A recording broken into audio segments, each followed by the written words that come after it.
Isso dentro de uma casa, imagina numa instituição, imagina num lugar maior, né? Custo legal de necrópsia e investigação, porque geralmente tem uma investigação, e a qualidade de vida. Aquela família, ela vai ficar o tempo todo pensando e de uma certa maneira, a qualidade de vida cai um pouco, né, daquela família. Acesso a meios, né? Muitas vezes a gente tem, eu botei algumas fotos aí de algumas coisas, né? Seja ela bebida, tem ali a faca, né? A arma, e aí você pode ter a precipitação de prédios e vários outros. O mais usado ainda, principalmente pelos homens, é a arma, né? Ainda mais no nosso meio. A parte mais utilizada mesmo do suicídio, ela começa com enforcamento, estrangulamento, sufocação, né? 53%.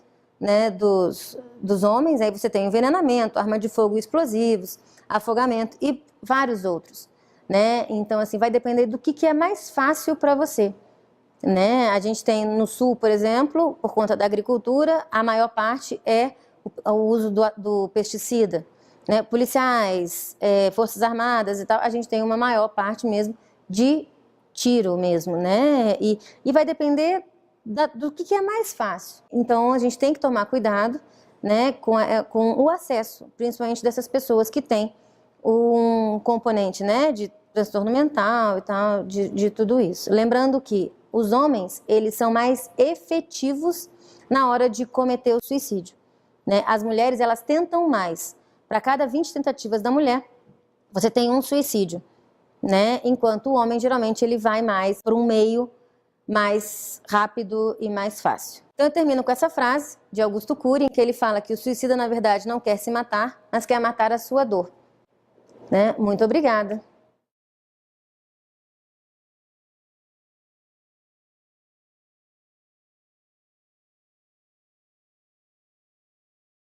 Eu sou a Tenente Cleane, sou psicóloga do Colégio Militar de Brasília e faço parte da equipe do Programa de Valorização da Vida e Prevenção ao Suicídio da DECIPAS.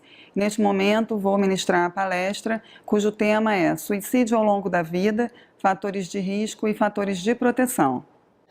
Os objetivos dessa palestra são compreender que o comportamento suicida pode ocorrer em qualquer fase da vida, desde a infância até a fase idosa. Conhecer as particularidades de cada fase da vida com relação ao comportamento suicida, ou seja, como o comportamento suicida ocorre em cada fase. E identificar os fatores de risco e de proteção de cada fase da vida, no sentido de minimizar os fatores de risco e aumentar os fatores de proteção, pois dessa forma podemos prevenir o suicídio. Para atingir aqueles objetivos, eu vou seguir esse sumário, que inclui algumas considerações iniciais, algumas generalidades sobre o suicídio, alguns conceitos relativos ao nosso tema e começo a falar sobre as fases da vida, iniciando pela infância, passando pela adolescência, pela fase adulta e terminando na fase idosa. E a gente conclui a nossa palestra. Inicialmente, eu trago aqui alguns dados estatísticos para mostrar a gravidade desse assunto. Entre os anos de 2000 e 2012, houve um aumento de 10,4% no número de mortes por suicídio, sendo de mais de 30% em jovens. O suicídio e as suas tentativas são a segunda maior causa de internações na rede do SUS, de jovens do sexo feminino de 10 a 19 anos. É a terceira causa mais comum de morte em jovens de 15 a 34 anos e a quinta causa mais comum de morte em crianças de idade escolar. Então, esses dados são bastante alarmantes e evidenciam, ressaltam a importância do trabalho de prevenção. Um outro dado interessante para a gente iniciar, o comportamento suicida de homens e mulheres. O suicídio exitoso, ele predomina entre os homens, geralmente idosos e de meia idade. Isso mostra que os homens continuam com muita dificuldade de pedir ajuda, com muita dificuldade de demonstrar o sofrimento que vivenciam. E os meios empregados por eles nos atos suicidas são mais agressivos, são mais letais. Enquanto as mulheres, elas costumam compartilhar mais o seu sofrimento, costumam pedir ajuda e as tentativas também são um pedido de ajuda. Embora esses dados sejam alarmantes, né, e revelem o crescimento do número de suicídios, ainda se considera que essas estatísticas são falhas e subestimadas devido à vergonha e ao sentimento de culpa dos familiares em assumir a verdadeira causa daquela morte. E contam também com a cumplicidade da equipe médica, que muitas vezes se solidarizam com aquele sofrimento da família e acabam atribuindo outras causas para a morte, que não o suicídio, que no caso é a causa real. Eu trago aqui algumas generalidades sobre o suicídio, pois embora nós vamos ver as especificidades de cada fase, sabemos que existem pontos em comum em todas as fases. A primeira delas é que o indivíduo, quando ele entra no comportamento suicida, ele é motivado por um desejo de se livrar de um problema, de um sofrimento muito grande para o qual ele não vê saída. Então, para ele, aquele problema é insuportável, é inescapável e interminável, isso desde a criança até o idoso. Ele está vivenciando uma sensação de profundo desamparo, desespero e desesperança. A intenção do indivíduo no comportamento suicida não é necessariamente a morte, mas se livrar de uma dor psíquica, de um sofrimento muito intenso para o qual ele não vê saída. O histórico de tentativa de suicídio é sempre um fator que demanda bastante atenção para esse indivíduo. Se o indivíduo já tentou o suicídio alguma vez, é possível que ele tente novamente.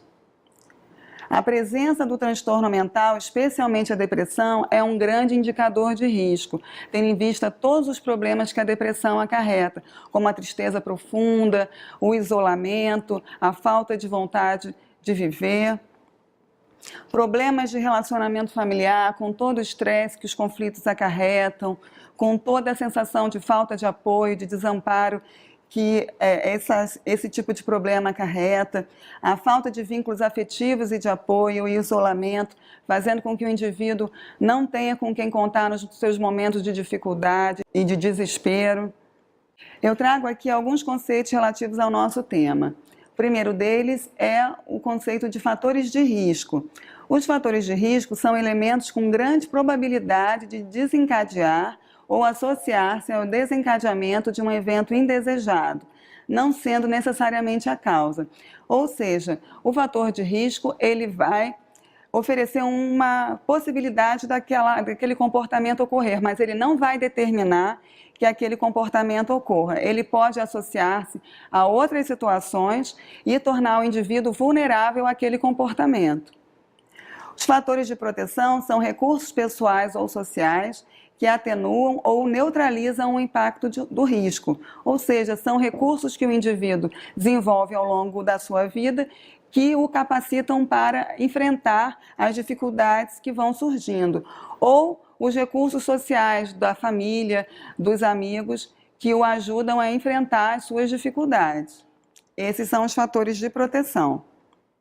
Iniciando as fases da vida pela infância, eu vou seguir a referência do Jean Piaget, que sistematizou o desenvolvimento infantil em fases. Então, de 0 a 2 anos, ele chamou do período sensório-motor, de 2 a 7 anos o período pré-operatório e de 7 a 12 anos o período das operações concretas.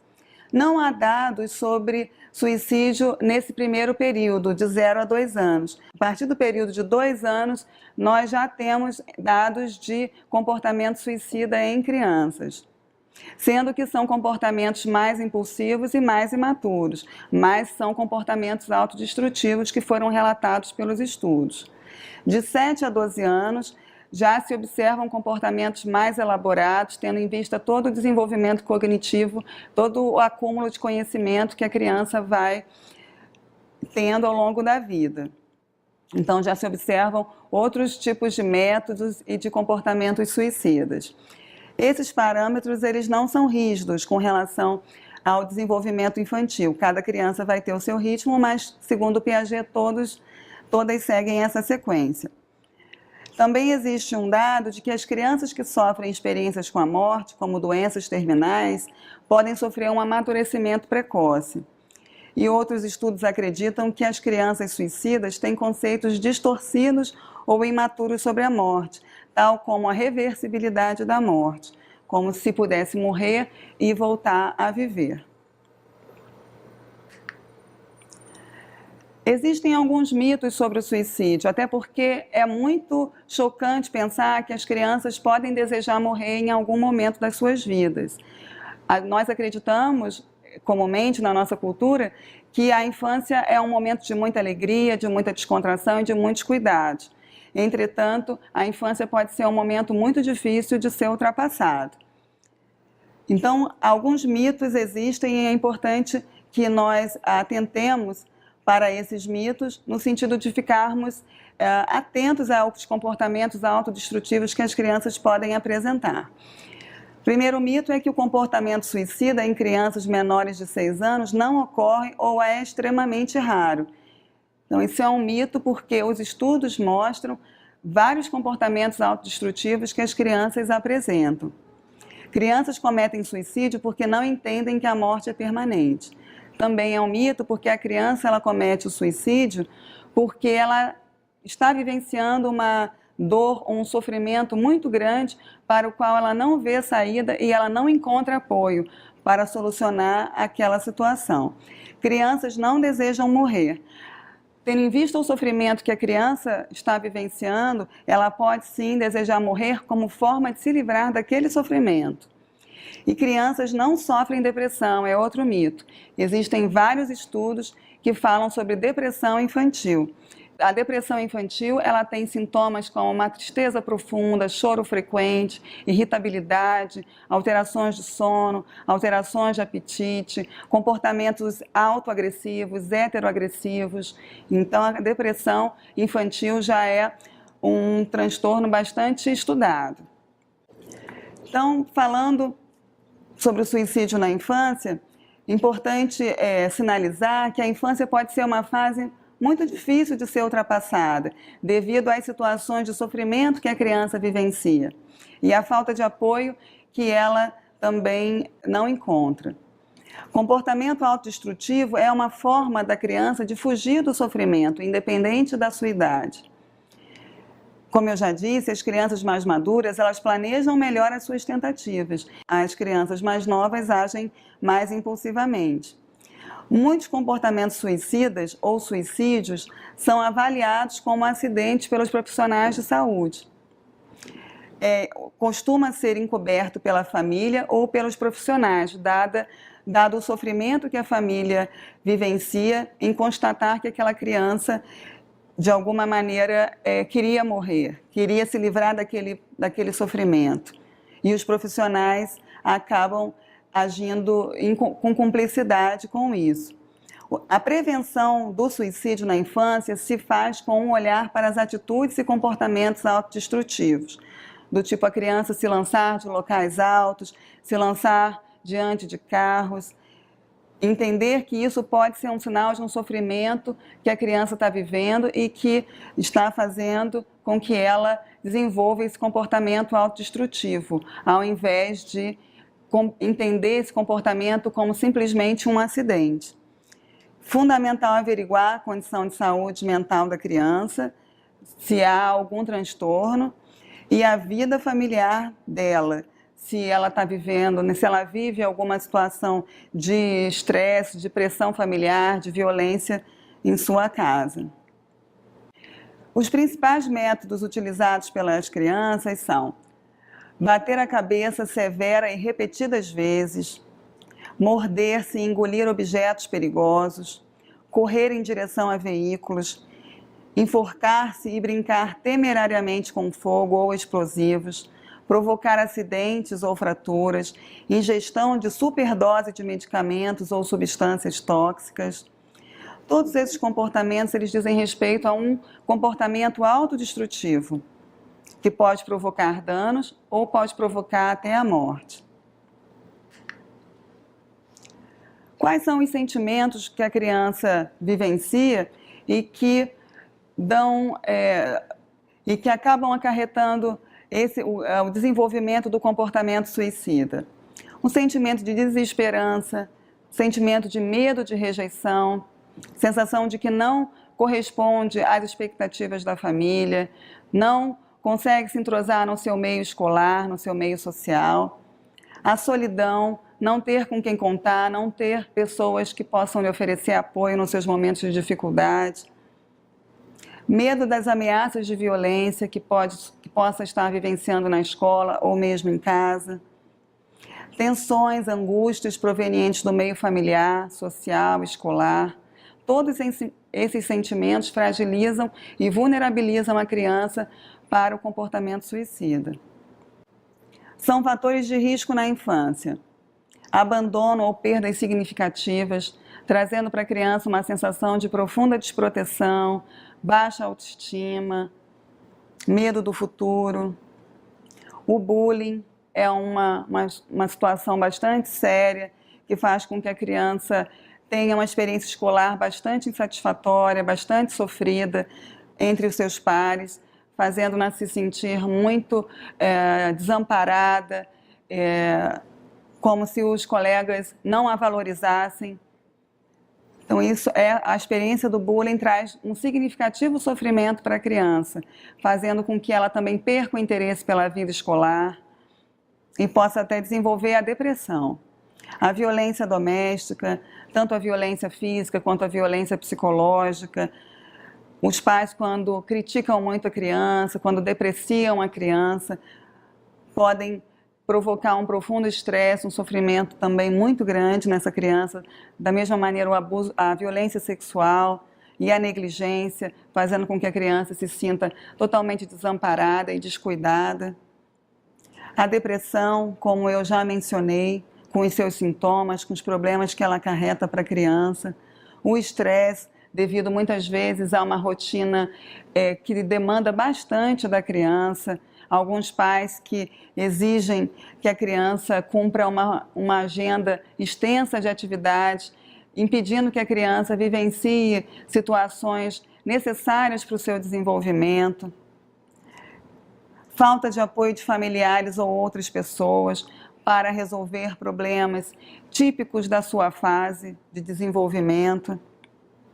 Expectativas e controle parental extremos que fazem com que a criança podem fazer com que a criança se sinta incapaz de corresponder àquelas expectativas. O controle parental extremo faz com que a criança se sinta tolhida na sua necessidade, no seu desejo de se envolver com atividades, com brincadeiras que poderiam trazer para ela sentimentos, sensações, experiências muito importantes para produzir sentimentos positivos. Papéis trocados entre pais e filhos, quando os pais, principalmente em situações de conflitos conjugais, quando os pais acabam compartilhando com os filhos os problemas da relação conjugal, esperando que o filho muitas vezes se posicione a favor de um ou de outro.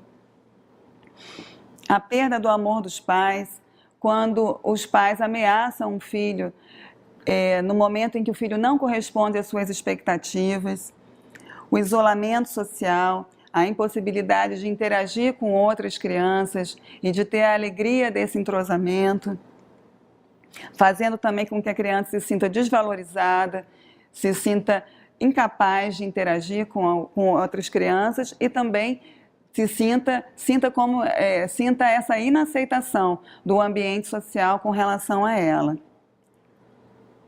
Doenças terminais, que também impedem a criança de ter uma vivência infantil plena, fazendo muitas vezes com que a criança sinta bastante dor com os procedimentos médicos, esteja constantemente exposta ao sofrimento físico e emocional. São fatores de proteção na infância. A proteção, amparo e estima parentais, isso traz para a criança uma sensação de segurança, uma sensação de estabilidade. A boa comunicação e apoio dos pais permite que a criança sinta que pode contar com os pais para resolver os seus problemas, para esclarecer as suas dúvidas. O bom relacionamento entre os pais também traz bastante tranquilidade para a criança, uma sensação de segurança na família. Relações satisfatórias com os pares, trazendo para a criança uma série de sentimentos positivos a respeito da vida e a respeito de si mesma. uma experiência escolar positiva, com a criança sentindo que tem condições de superar as dificuldades inerentes à aprendizagem. Acesso ao lazer, à vida social e familiar, que traz para a criança essa sensação de uma vida plena, uma vida feliz. Agora, começando a falar sobre a adolescência, é um período que compreende a idade de 12 a 18 anos incompletos. É um período de bastante efervescência, de intensas mudanças no indivíduo.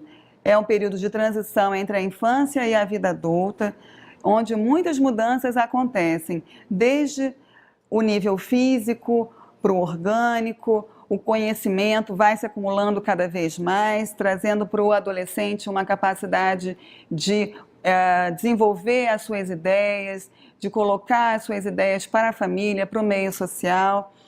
E isso acarreta muitas vezes conflitos em casa, devido ao choque que há entre os valores, as ideias da família, com as ideias que o adolescente começa a desenvolver. É um momento de muita ambiguidade, tanto para o adolescente quanto para a família, porque o adolescente, ele deseja liberdade, ele precisa viver experiências que vão permitir que ele desenvolva uma maior segurança com a vida e, ao mesmo tempo, ele precisa de uma proteção. Então, o comportamento do adolescente, muitas vezes, é ambíguo nesse sentido, assim como o da família, que ao mesmo tempo que ainda trata como criança, já espera dele comportamentos mais maduros. E isso acaba acarretando muitos conflitos. Essa negociação acaba gerando muito estresse.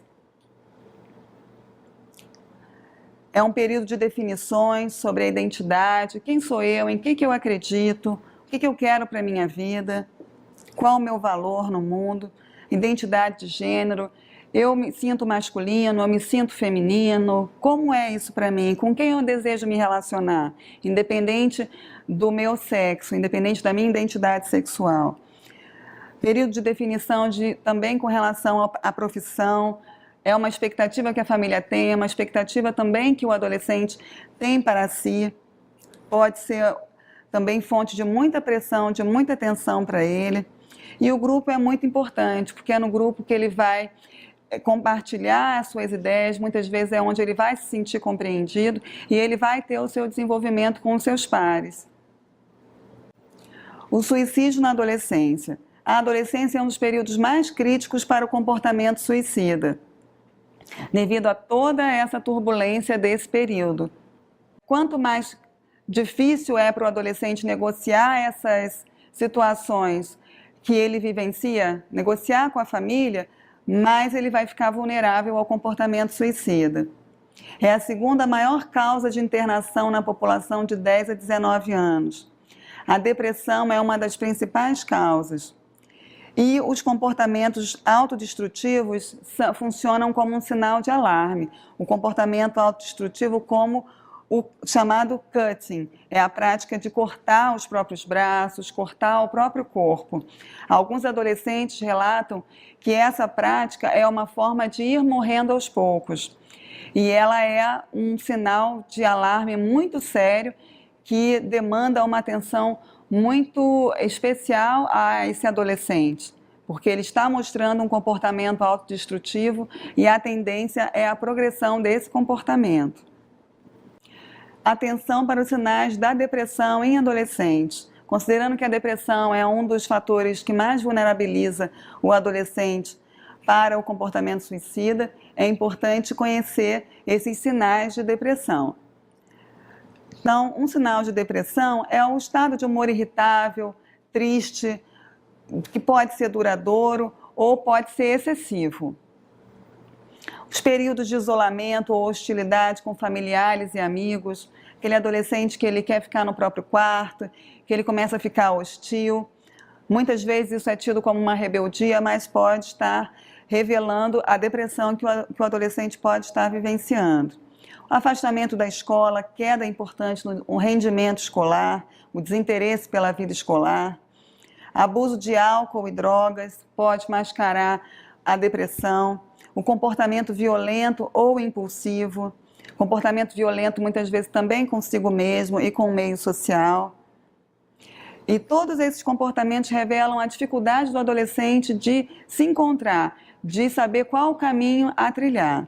Atividade sexual imprudente também é um tipo de comportamento autodestrutivo, expondo o adolescente a uma série de riscos, fugas de casa.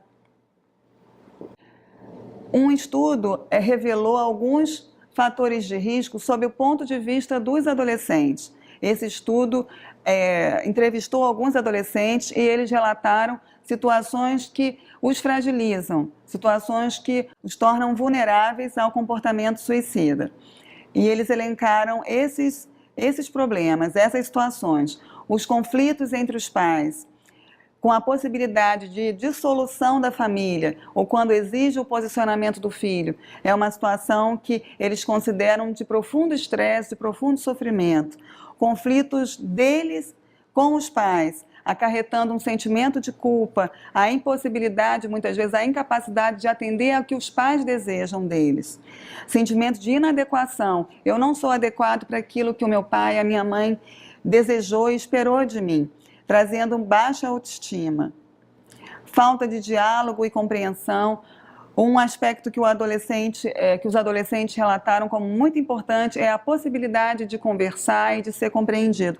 Então, a falta de diálogo e compreensão é um fator que traz bastante sofrimento. A solidão, a inexistência de pessoas com quem eles possam contar, com quem eles possam conversar os seus problemas, conversar sobre as suas ideias.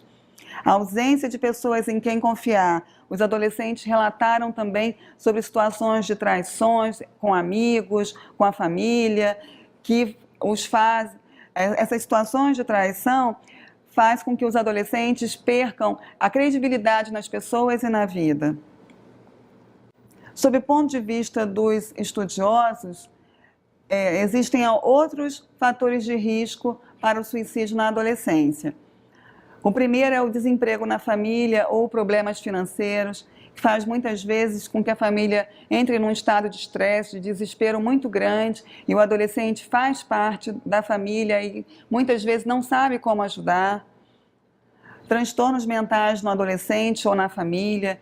Entre os transtornos mentais mais prevalentes para o suicídio estão a depressão, o transtorno bipolar. O transtorno bipolar diz respeito à alternância entre a depressão, um estado de humor mais depressivo, um estado de humor mais eufórico, o uso de substâncias psicoativas, o abuso de substâncias psicoativas também configuram entre os transtornos mentais que podem ser um fator de risco para o adolescente. O suicídio na família, que faz muitas vezes com que o adolescente se sinta desamparado, e que até que ele possa, nos momentos difíceis, adotar aquele mesmo comportamento. Então, quando ocorre um suicídio na família, é muito importante cuidar daquela família, para que aquela família possa superar aquela situação. O suicídio de um amigo ou conhecido, trazendo também para o adolescente uma sensação de impotência, de não ter podido, não ter conseguido ajudar aquela pessoa. A tentativa prévia de suicídio, como já foi abordado, traz sempre um risco do adolescente tentar novamente o suicídio. A família violenta e abusiva, trazendo para o adolescente a sensação de não ser respeitado, de não ser amado. Problemas de relacionamento com os pais, que podem ser negligentes, fazendo com que o adolescente se sinta desamparado, como se ninguém se importasse com ele. Pais rígidos ou com pouco diálogo. Expectativas elevadas ou baixas demais dos pais em relação ao filho, o medo que o adolescente tem de não atender aquelas expectativas, ou, por outro lado, quando os pais mostram não acreditar no potencial do filho, e o filho se sente completamente, sente um vazio aí com relação a esse potencial. Será que eu tenho potencial mesmo? Será que eu vou ter sucesso se os meus próprios pais não confiam em mim? Brigas, divórcios, separações, quando envolvem o adolescente, também configuram um fator de risco, tendo em vista todo esse estresse e a maneira como os pais envolvem os filhos. Outros fatores de risco são escassa habilidade para resolver problemas, conflitos interpessoais e problemas de relacionamento, Então, um adolescente que tem dificuldade ao longo do tempo, ele não foi amadurecendo recursos pessoais para resolver os problemas que a vida vai apresentando para ele. Esse adolescente pode ficar mais vulnerável ao comportamento suicida, diante de problemas sérios para os quais ele não consegue dar solução. Esses conflitos interpessoais trazem para o adolescente a sensação de não ter com quem contar, de dificuldade de pedir ajuda. Problemas de relacionamento, trazendo para o adolescente aquela tendência ao isolamento. O bullying e o cyberbullying. O bullying sendo aquele comportamento agressivo presencial, o cyberbullying sendo o comportamento agressivo por meio das redes sociais. E o cyberbullying ele tem um impacto muito grande, uma informação, uma brincadeira que é feita na rede social tem um impacto, um alcance enorme, fazendo com que aquele adolescente se sinta extremamente exposto, constrangido, humilhado. É um risco significativo para o adolescente. Fantasias de grandeza alternadas com sentimentos de desvalorização, fazendo com que o adolescente sinta essa instabilidade muito grande na sua vida. A desesperança, a sensação de que nada vai se resolver, nada vai melhorar, o isolamento, o comportamento desafiador também é uma forma do adolescente se envolver em situações de risco, mostrar que pode, que não tem medo, e aí ele se envolve em situações de risco. As perdas, separações de amigos, de namorado, morte de uma pessoa significativa, pode fazer com que o adolescente se sinta bastante desamparado ou se sinta desvalorizado quando perde ou quando se separa, por exemplo, de um namorado ou de uma namorada. São indícios de comportamento suicida em adolescentes. Esses indícios eles podem ser aplicados a outras fases da vida. Algumas mensagens diretas são alusões à morte, quando o indivíduo fala: ah, se eu morresse, ninguém ia sentir falta de mim. Essa é uma das falas que o adolescente ou qualquer outra pessoa que está com uma ideação suicida, pode verbalizar. Ameaças de suicídio, ameaças diretas, eu vou me matar, são merecedoras de atenção. Comportamentos autodestrutivos e perigosos também são mensagens diretas de que ele em algum momento vai consumar o ato suicida. E algumas mensagens indiretas, fazer alusão ao suicídio de modo indireto, ou seja, a morte pode ser uma boa saída. Quando a gente está passando por problemas, às vezes morrer pode não ser ruim. Doar objetos de valor importantes, como se ele estivesse ali numa despedida. Interessar-se por temas relativos à morte. Quando a gente observa o adolescente fazendo pesquisas sobre armamento, sobre temas relativos à morte. Atração súbita por armas de fogo, produtos tóxicos, sinais de depressão e de ansiedade, aqueles sinais que já foram vistos, o isolamento, retraimento, a recusa em se comunicar, são mensagens de que o adolescente ele está se retirando daquele convívio. Ele não se interessa mais pelo convívio, pela vida social. Perda de interesse e prazer nas atividades. Então, segundo o estudo que foi realizado com os adolescentes, são fatores de proteção para os adolescentes ter a família próxima, ter toda essa facilidade do diálogo com a família, essa compreensão. O adolescente ele precisa muito compartilhar as suas ideias, ser compreendido. Então, a família próxima é um fator de grande proteção para o adolescente, alguém em quem confiar para desabafar, pode ser tanto um familiar quanto pode ser um amigo. É importante, imprescindível para o adolescente ter alguém em quem confiar. Do ponto de vista dos estudiosos, são fatores de proteção na adolescência. Uma boa relação com os membros da família, amigos, colegas, professores e outros adultos. O apoio familiar e a confiança em alguém. Boas habilidades sociais, o adolescente que já vem ao longo da sua vida desenvolvendo essa condição, essa habilidade para se relacionar, para pedir ajuda. O senso de valor pessoal, o adolescente estar com uma autoestima satisfatória, consciente do seu valor. abertura para novas experiências e aprendizados, o adolescente que se coloca no meio social, receptivo às novas informações, habilidade para se comunicar, até para pedir ajuda nos momentos de dificuldade, receptividade para a ajuda dos outros, projetos de vida são muito importantes para o adolescente, para que ele possa ter essa percepção do seu futuro, essa valorização do seu futuro, valores culturais, lazer, esporte, uma religião, independente da afiliação religiosa, o adolescente ter essas referências de saúde e de bem-estar, boa qualidade do sono e atividade física. Aqui eu trago algumas condutas de ajuda ao adolescente com comportamento suicida. Essas condutas também podem ser aplicadas para qualquer indivíduo, em qualquer faixa etária.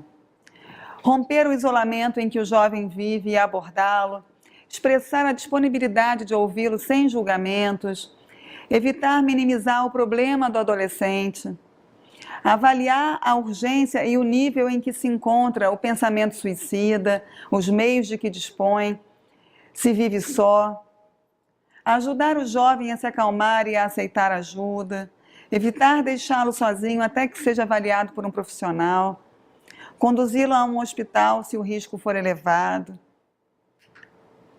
fazer um pacto com o jovem para que não cometa nenhum ato antes que entre em contato, ajudá-lo a avaliar a situação permite que ele descubra novas soluções.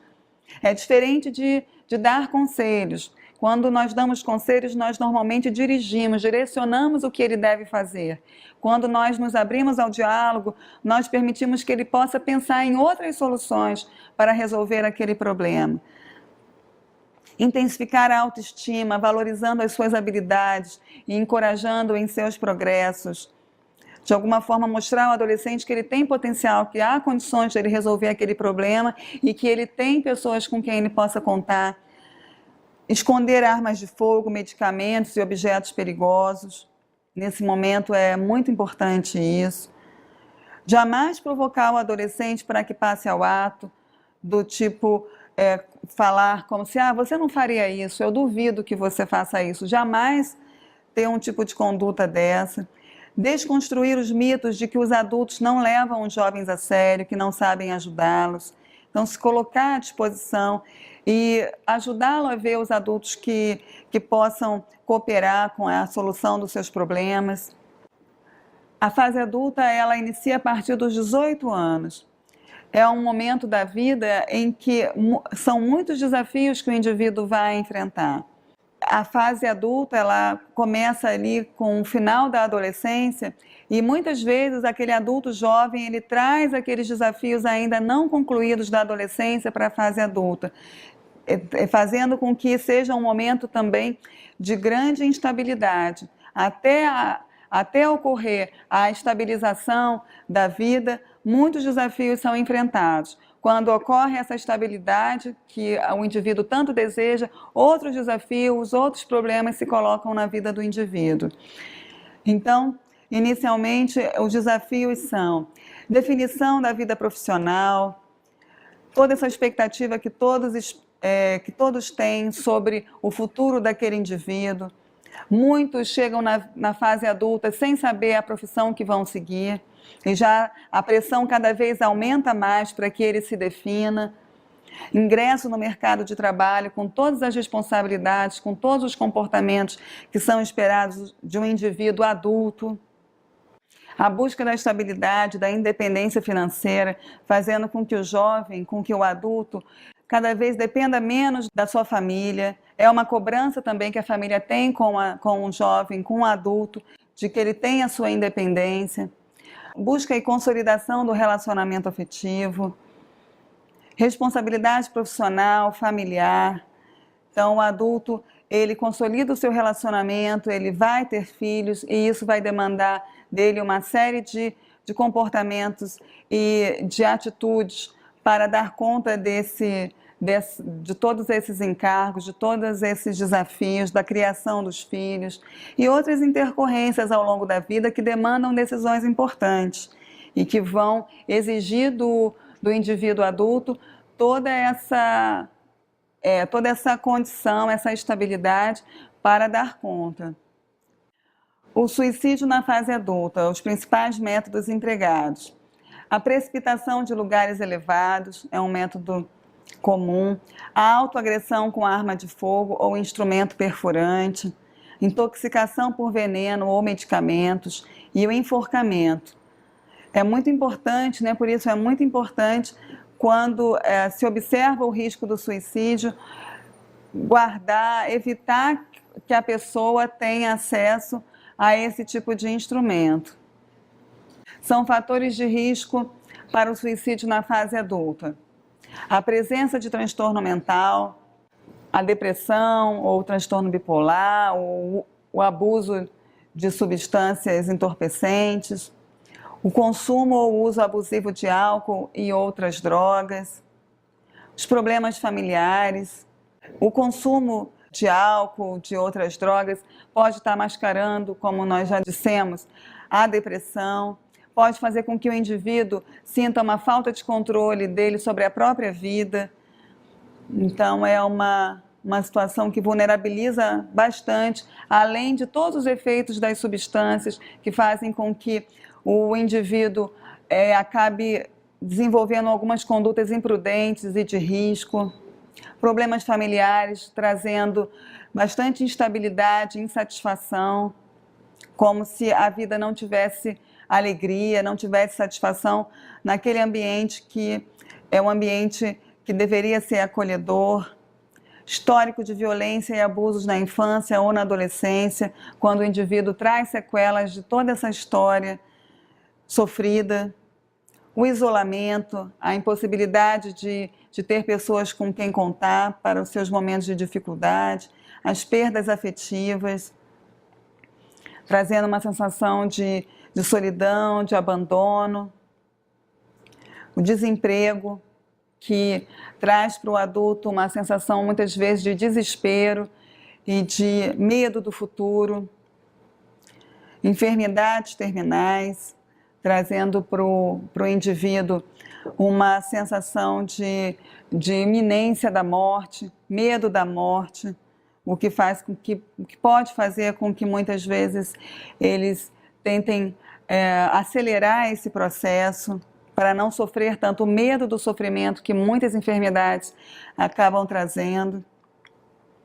Características de personalidade, tais como impulsividade, agressividade e intolerância à dor psíquica, ou seja, aqueles indivíduos que são inábeis para lidar com o sofrimento, com as situações de dificuldade. Eles são indivíduos mais vulneráveis para o suicídio.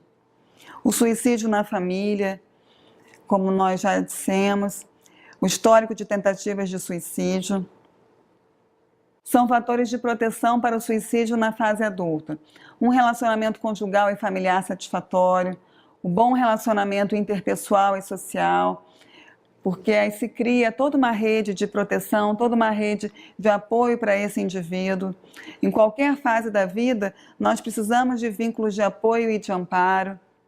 Satisfação com o trabalho, que gosta, que sente uma produtividade na sua própria vida, capacidade de resolução dos problemas, capacidade de enfrentar, de suportar os problemas e de resolver esses problemas, flexibilidade e capacidade de pedir ajuda, é uma característica que protege o indivíduo, atividades físicas, sociais e de lazer, religiosidade, independente da afiliação religiosa, naqueles momentos de dificuldade, poder confiar que existe uma proteção, além daquela proteção dos recursos sociais e da sua própria capacidade. Os estudos mostram que também é um fator de proteção.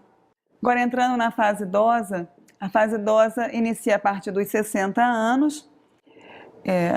Houve uma ampliação do tempo de vida, as pessoas estão vivendo mais tempo. O envelhecimento ele envolve fatores biológicos, psicológicos e sociais. Nessa fase, muitas vezes, ocorrem adoecimentos, ocorrem perdas. O indivíduo, normalmente, ele está numa fase de ir para a reserva ou ir para a aposentadoria, enfim. Então, E todos esses fatores fazem com que o indivíduo não tenha mais aquele desempenho que ele tinha antes, não tenha mais aquela inserção na família, ele não se sinta mais tão valorizado pela família como ele se sentia antes. Maior fragilidade física e orgânica, mudanças no papel social e familiar. Muitas vezes o idoso não aceita essas mudanças e se sente desprestigiado, desvalorizado no seu ambiente familiar. Necessidade de adaptação à nova condição de vida.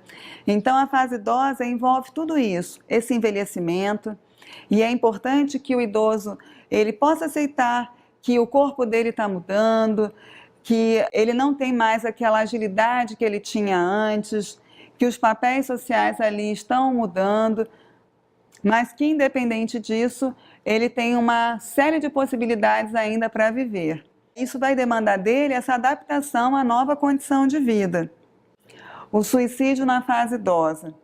Houve um aumento do número de suicídio entre os idosos, e o idoso ele apresenta uma característica que é um tempo curto entre a ideação, o planejamento e o ato suicida. Ele costuma dar poucas pistas da sua intenção suicida. Então é fundamental observar alguns indícios, como a depressão, o isolamento, quando o idoso começa a se preocupar em fazer um testamento, é como se ele estivesse ali se despedindo, como se ele estivesse se preparando. Então, fundamental observar o comportamento do idoso, porque normalmente os estudos mostram que eles não costumam dar pistas, eles não costumam ficar muito tempo planejando. A depressão é o fator desencadeante mais relevante, por isso que é fundamental observar os sinais da depressão nos idosos. Entre os sinais da depressão, como já dissemos, existe aquela tristeza, a tendência ao isolamento.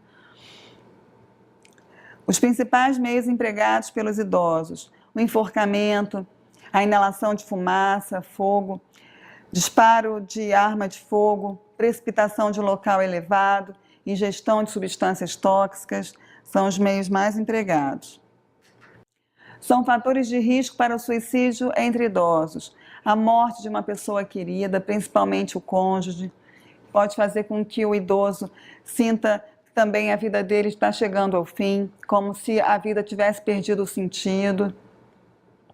Doença terminal ou as doenças em si, doenças incapacitantes, que podem trazer para ele muito sofrimento físico e psicológico, o isolamento social, a solidão, a sensação de que não tem ninguém que possa ajudá-lo, que se importe com ele, os transtornos mentais, principalmente a depressão, a aposentadoria, a reserva, quando o idoso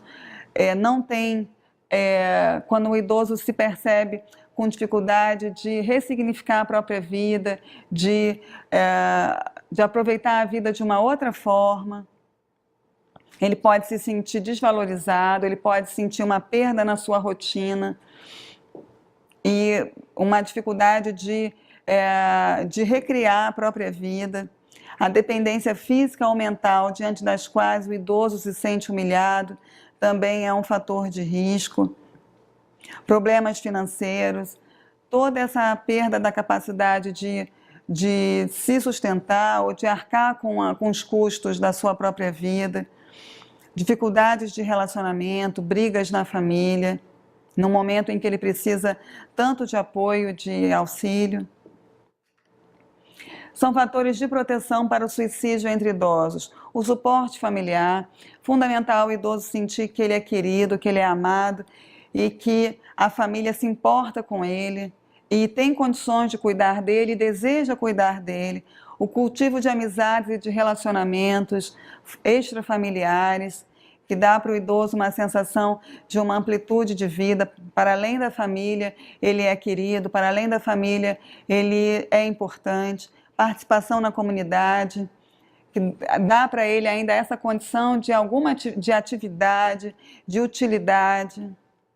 Atividades físicas, sociais e de lazer, trazendo para ele a sensação de um sentido positivo de vida, cuidados médicos constantes, considerando toda a fragilidade do idoso, diminuindo o sofrimento e a dependência, cuidando dessas fragilidades e mantendo o idoso saudável. Para concluir, eu trago essas ideias. Em todas as fases da vida, o indivíduo pode ficar vulnerável ao comportamento suicida. O indivíduo, normalmente, ele sempre vai deixar a pista das suas intenções. Mesmo o idoso que tem um tempo no comportamento suicida mais rápido, ele deixa alguma pista da sua intenção. Fundamental atentar para os fatores de risco e os indícios da intenção, fortalecendo os fatores de proteção para evitar o comportamento suicida. Fundamental acreditar que é possível prevenir o suicídio. Então, nesse momento, eu deixo essa mensagem para os senhores e para as senhoras, concluindo essa videoaula, agradecendo a atenção e esperando ter contribuído nesse trabalho tão especial que é o trabalho de prevenção ao suicídio, o trabalho de valorização da vida.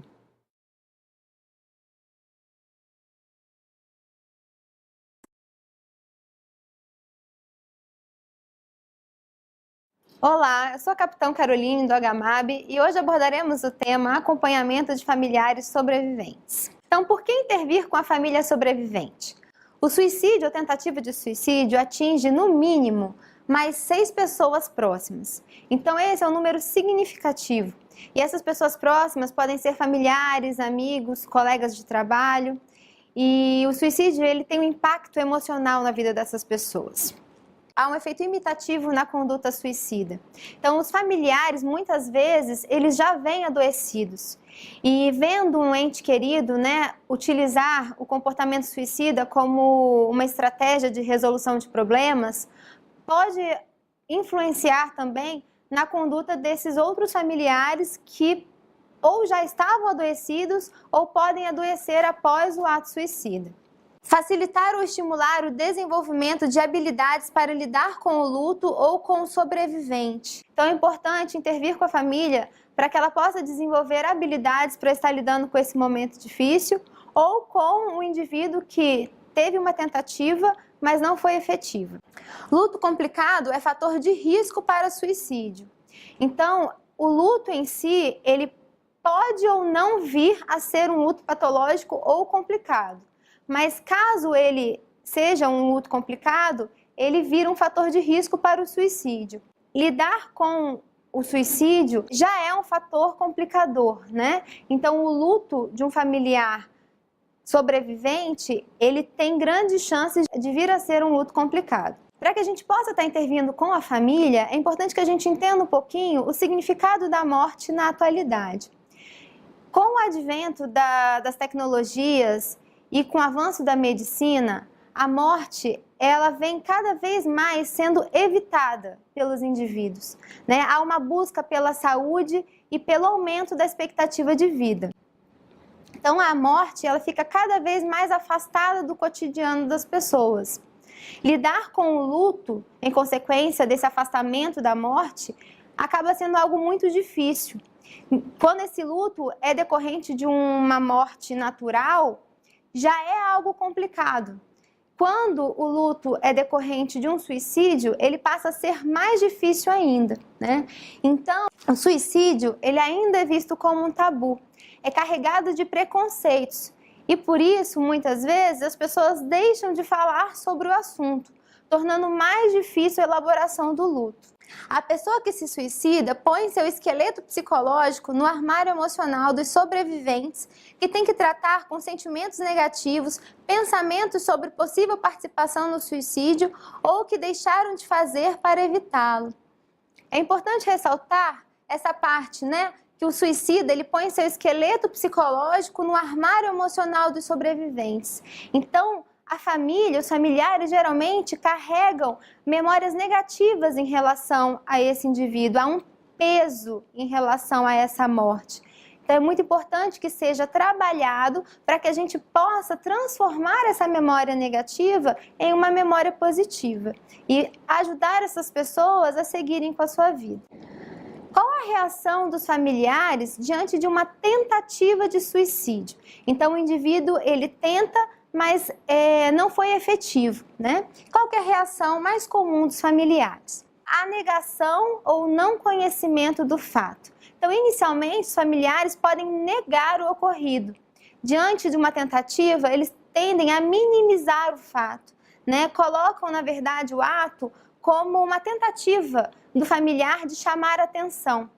Então, não dão realmente o valor que deveria ser dado ao ato, àquela tentativa. Há também o não conhecimento. Então, muitas vezes, diante de uma tentativa, nem sempre diante da primeira tentativa, mas após algumas tentativas, é que os familiares realmente vão reconhecer que há um problema, né? Que o indivíduo ele passa realmente por um quadro de adoecimento mental. Após, então, os familiares tomarem conhecimento, há a fase da insegurança/inconsistência.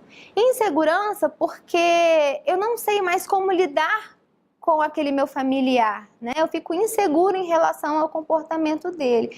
E a inconsistência vem diretamente relacionada a isso, né? Porque quando há uma série de tentativas, eu não consigo mais prever o comportamento do outro. E isso gera muita insegurança e muita ansiedade nos familiares.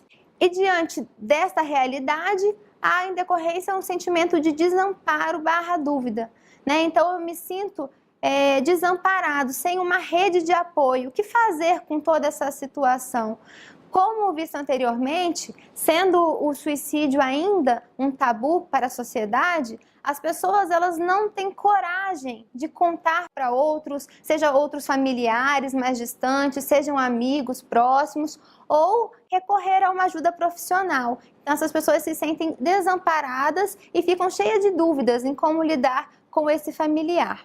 Também, quando há uma tentativa de suicídio, muitas vezes ele chega a ir parar, então, num atendimento médico de emergência.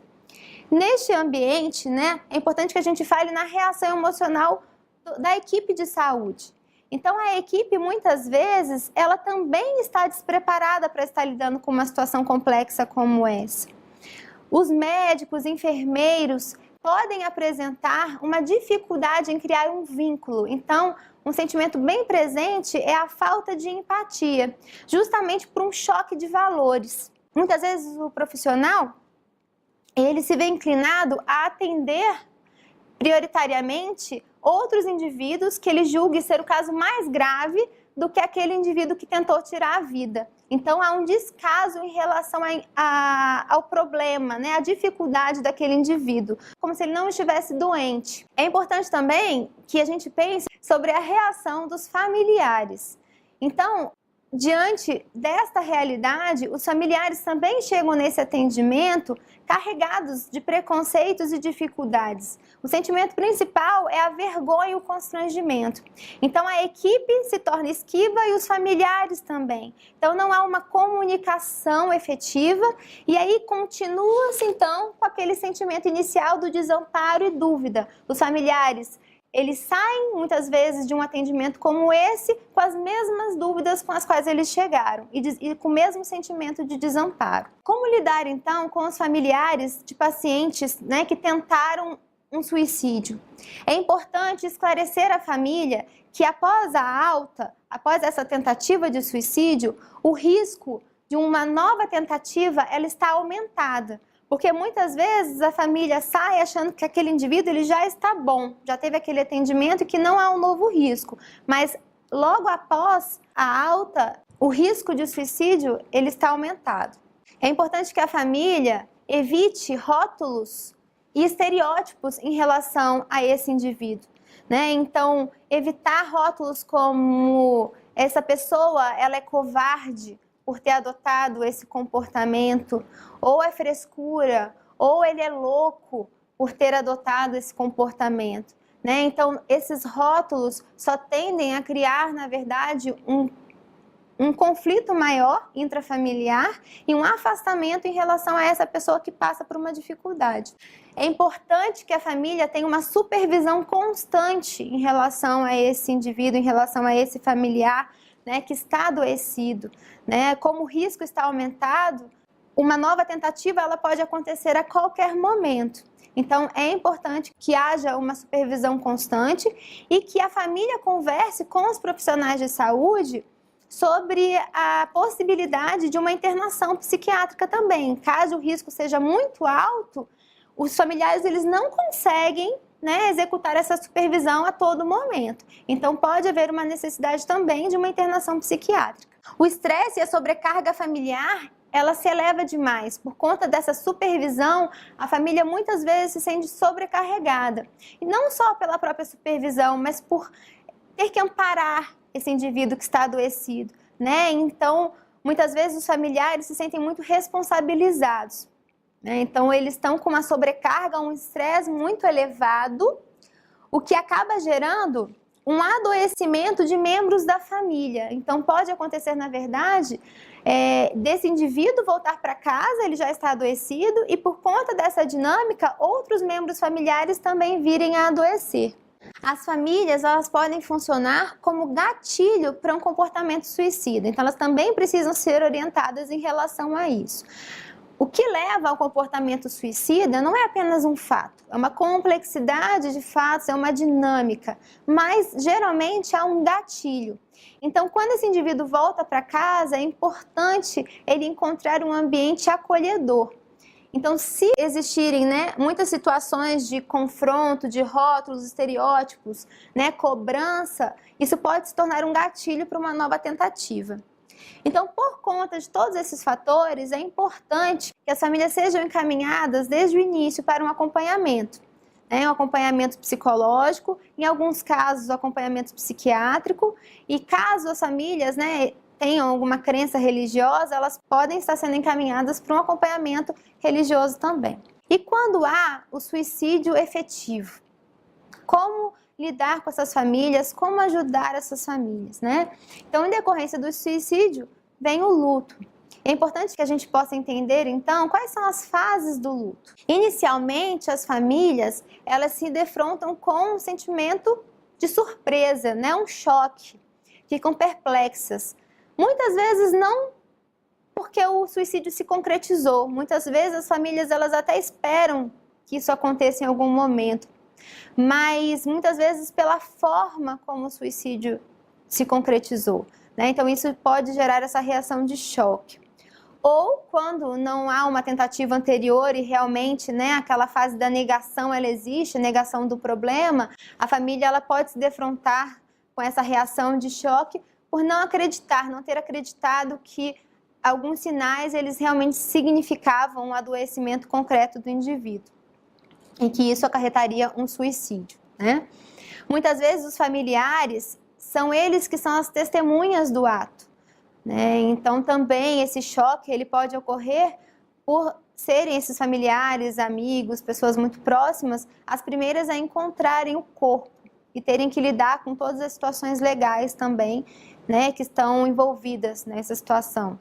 Posterior a essa reação de choque, pode vir o sentimento de raiva em relação ao ente querido, né? Então, no meio disso tudo, vem as lágrimas. Você chora, para, pensa, tem raiva, não aceita, se revolta, é consumida pela impotência, se culpa, culpa o morto e chora de novo. O problema dele foi resolvido, mas e o nosso? Esse sentimento ele é muito comum na fase do luto, principalmente no suicídio, onde a vítima e o culpado são as mesmas pessoas, né? E diante dessa fala, nós podemos perceber também o sentimento de rejeição e abandono. Isso gera muita raiva, né? Como que aquele familiar, como ele não pensou na gente, como ele não pensou na família. Então isso gera muita revolta no meio familiar. Outra fonte de raiva seria a reorganização de papéis. Então muitas vezes, quando é, por exemplo, um suicídio de um pai, de uma mãe, onde os filhos precisam se reorganizar e assumir aquele papel, isso também pode gerar muita raiva em relação àquele familiar que cometeu suicídio. Culpa. Não contamos a mamãe, mas ela foi atrás do atestado de óbito. Ficou muito deprimida. Meu pai é mais forte, mas ele tem muito sentimento de culpa. Ambos têm. Então a culpa, ela também está muito envolvida nesse processo, né? Pelo que poderia ter sido feito. Os familiares geralmente se questionam em relação a isso, né? O que eu poderia ter feito? Eu poderia ter dado mais atenção ao que estava sendo dito pelo meu familiar, eu poderia ter acreditado nele, né? E isso desencadeia esse sentimento de culpa. Quando ao luto parental, né? Então, os pais, eles possuem muita dificuldade em estar lidando com a morte dos filhos, né? Principalmente pela questão da cobrança social. Então, há uma cobrança da sociedade para que os pais estejam sempre atentos, protegendo os seus filhos, né? Isso traz uma responsabilização muito grande em relação a esses pais. E o sentimento de culpa é aumentado. E outro sentimento seria o da reorganização / aceitação. Há uma necessidade de enterrar o morto, de seguir em frente. Então, é realmente reorganizar a vida, né? E aceitar esse conceito da morte, compreender, né? Tirar um novo significado de toda essa vivência. O suicídio traz alguns impactos na família, alguns questionamentos, alguns medos, né? Os mais frequentes são em relação ao medo da hereditariedade. Será que algum dia vão me matar?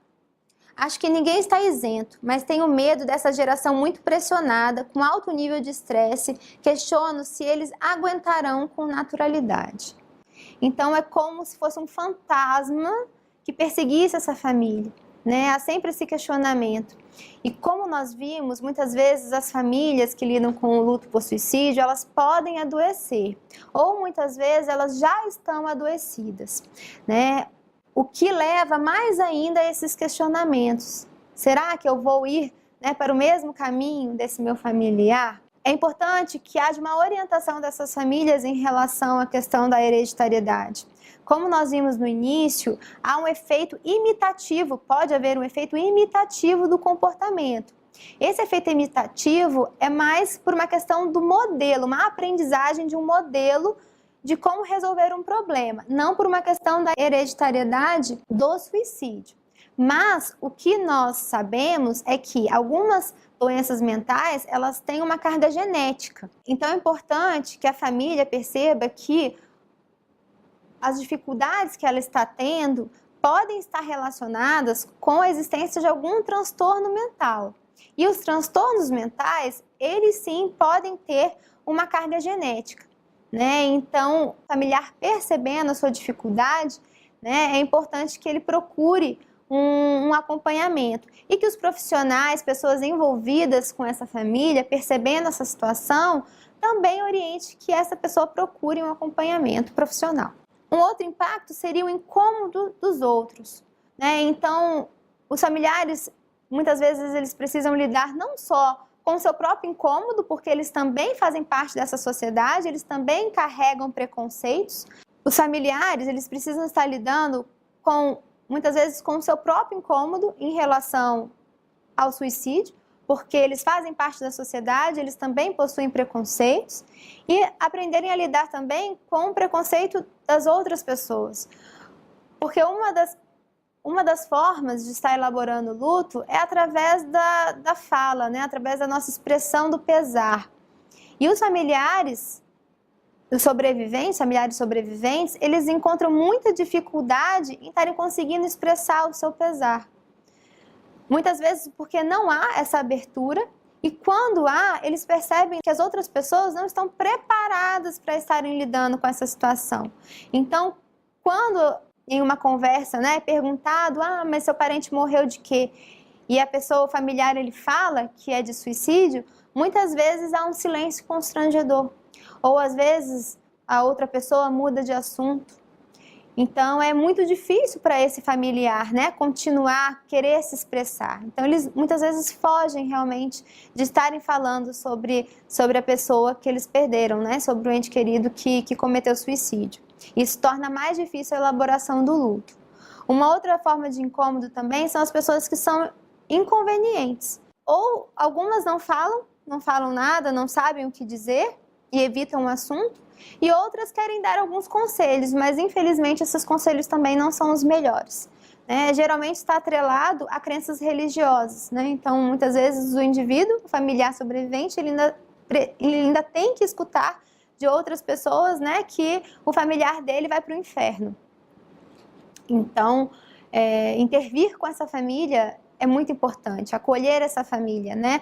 Fazer com que ela tenha um momento realmente onde ela possa estar se expressando e ela se sinta acolhida de fato, que ela perceba que há uma empatia verdadeira com tudo que ela está passando.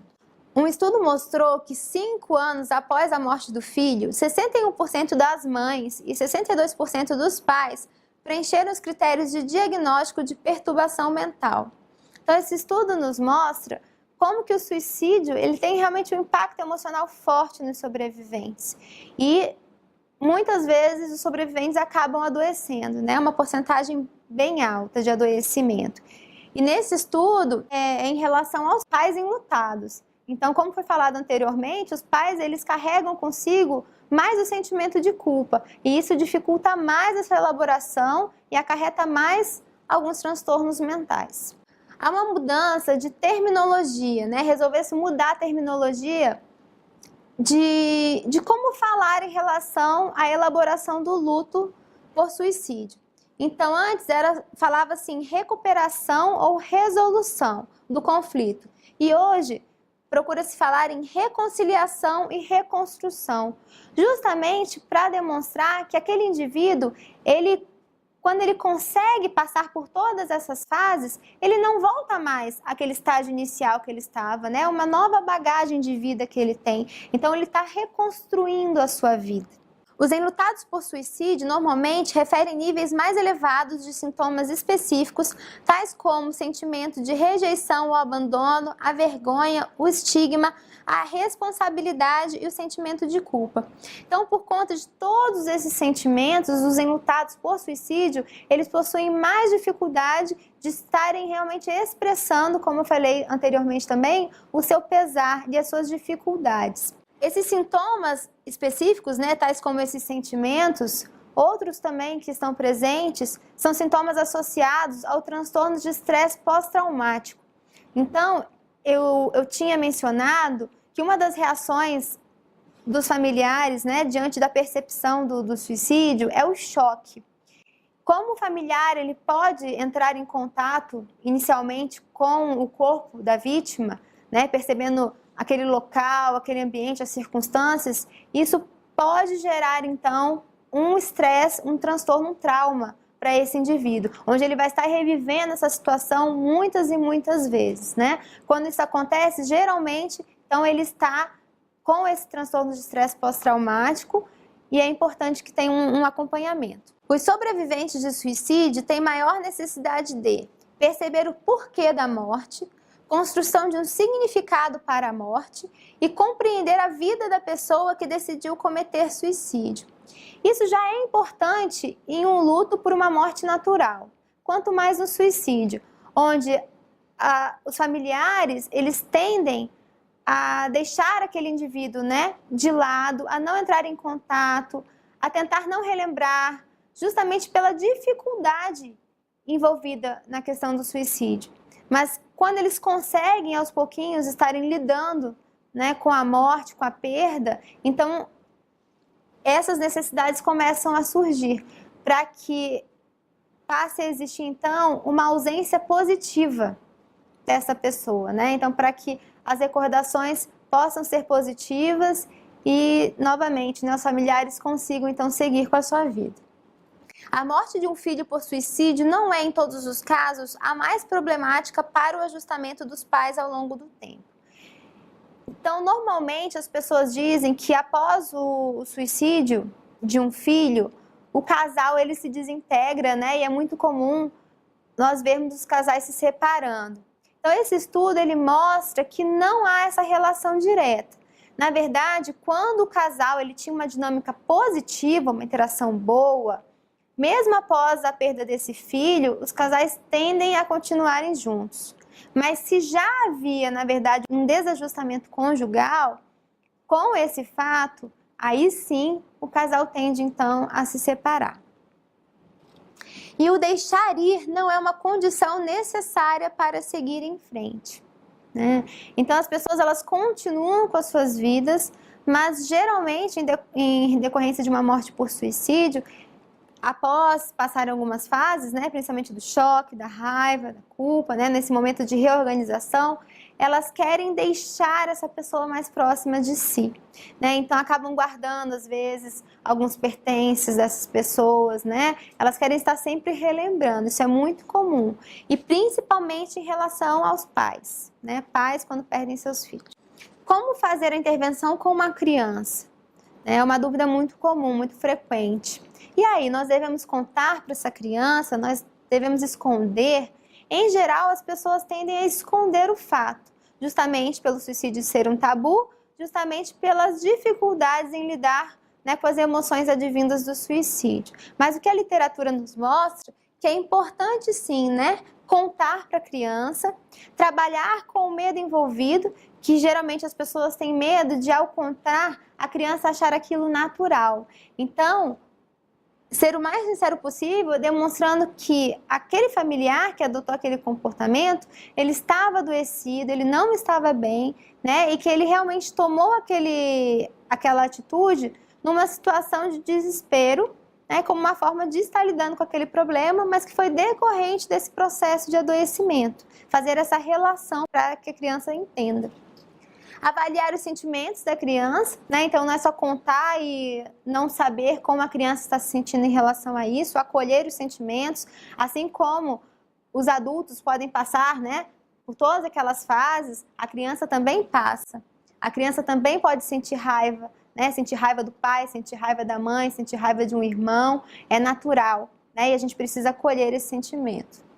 E tentar manter a rotina da criança para que ela consiga seguir em frente. Então, intervir com a família é fazer um acolhimento inicial, mostrar empatia para essa família, mostrar um grau de conhecimento em relação ao assunto, avaliar o grau de choque e quais recursos a família dispõe para estar lidando com essa circunstância, os sentimentos presentes, existência de possíveis pensamentos suicidas, ameaças e outras condutas afins entre os familiares do falecido.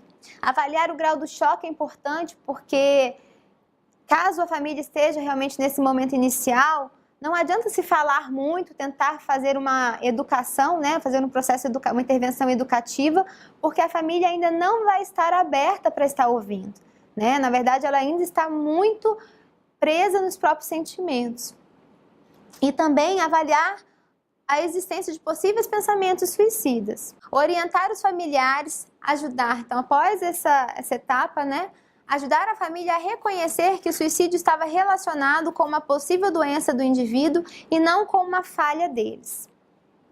E realizar os encaminhamentos necessários. Abrindo caminho para a cura, né, então aqui são alguns pensamentos disfuncionais e alguns pensamentos mais voltados para a realidade, né, que contribuem para esse processo de cura. Isso aconteceu por minha culpa ou do médico amigo, uma responsabilização, né, muito grande, uma autorresponsabilização. Uma mudança para a única pessoa responsável pela própria morte é o suicida. Se eu tivesse conseguido evitar, ele estaria bem. Na verdade, né, uma mudança para. Não há como saber o que aconteceria. Muitas pessoas tentam diversas vezes até conseguir, né? Então, nós tentamos fazer o máximo possível. A orientação, conhecimento ajuda em muitos casos, mas infelizmente, como no início, nem sempre a gente pode estar, né, o tempo inteiro supervisionando a todo momento, né? E por mais que se faça, também tem uma responsabilidade do outro. Né, trabalhar com essas emoções também depende do outro, né? Então, é importante que se perceba que o controle ele não está totalmente no nosso comportamento, mas a decisão ela é individual. Quem se mata é uma pessoa má, egoísta, né? Então, uma mudança para. Ele deveria estar sofrendo de algum transtorno mental. Evite esse tipo de julgamento. Então, no início, quando a raiva está muito presente, esse pensamento ele é o mais comum. E isso dificulta a elaboração do luto, porque aquela pessoa que era tão importante, aquele ente querido, ele está ausente